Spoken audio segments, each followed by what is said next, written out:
మచిలీపట్నం రాష్ట్ర బీజేపీ పిలుపు మేరకు గావ్ చెలో అభియాన్ పల్లెకి పోదాం కార్యక్రమంలో భాగంగా ఈ రోజు ఉదయం రుద్రవరం, శ్రీకృష్ణనగర్, గుండుపాలెం, చిన్నాపురం, ఎస్ గొల్లపాలెం, చిన్న యాదర, పెద యాదర కార్యక్రమం నిర్వహించారు.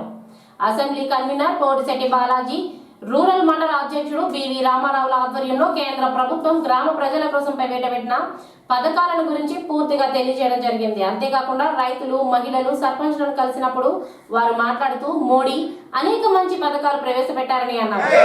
భారత్ మాతా కీ భారత్ మాతా కీ నరేంద్ర మోడీ గారి నాయకత్వం, నరేంద్ర మోడీ గారి నాయకత్వం, నరేంద్ర మోడీ గారి నాయకత్వం.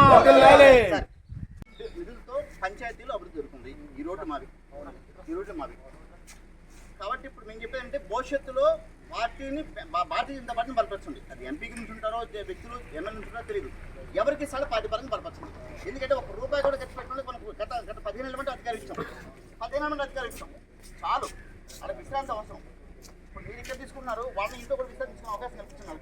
15 సంవత్సరాలు శ్రమ చేసి అలిసిపోయి అది విశ్రాంతి అవసరం. మనకి అర్థమైంది అనుకుంటా, అది విశ్రాంతి అవసరం. 3 తరాలు 15 ఏళ్ళు 25 ఏళ్ళు బట్టి